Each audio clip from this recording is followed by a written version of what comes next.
I'm Robert Glidden, President Emeritus of Ohio University, served as president from 1994 till 2004. Well, I was invited by the music school to come and talk to students, which is always of interest to me, and to conduct a couple of pieces on a band concert. And so I'm looking forward to that. That'll be fun to conduct again.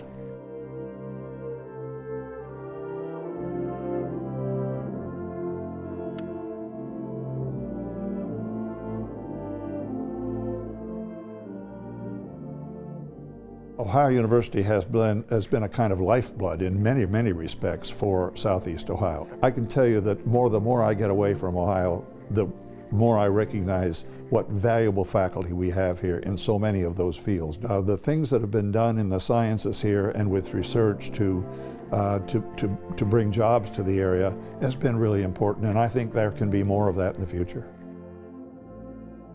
We did a lot of building during the time that I was here, and that's partly because in the preceding years there hadn't been a lot of building. There wasn't the money for it. And so when I came here in 1994, we were still in a golden age of prosperity in terms of higher education. And so we did a lot of renovations of buildings, we built new buildings and so forth. And yet that's not what I'm most interested in. So I think it has to do with the emphasis on student learning, student citizenship, student respect for others. Anything that I got done in that area is what I would be proudest of. Higher education is invaluable for people's lives today. And whether it's instrumental in the sense that it really prepares you for a job or it just prepares you for a better life, we like to believe that it does all of the above. I'm a little concerned right now about the emphasis on the preparation for jobs and so forth, which, in fact, one of the great things about Ohio University and the kind of program that it is, it prepares people for a lot of jobs. We have a much bigger task than just preparing people for their first job. We want to prepare them for a lifetime and the flexibility to do a lot of different kind of jobs. Higher education has a responsibility to cut costs wherever it can, but while maintaining quality. Because it doesn't do people a favor if you cut costs to the point that the education still doesn't have value.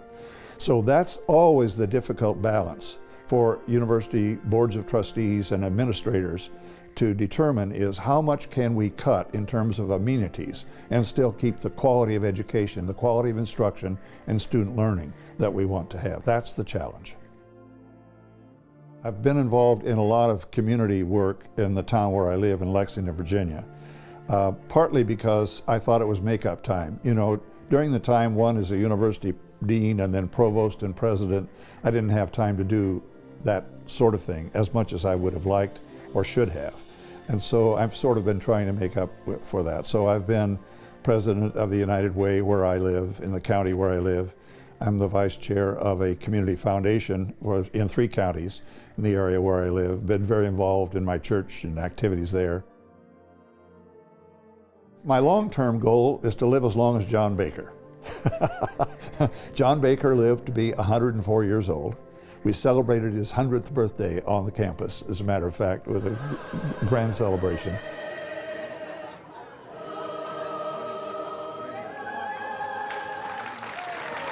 I'm very pleased to be a Bobcat and very proud to be back on the campus working with this music school this week.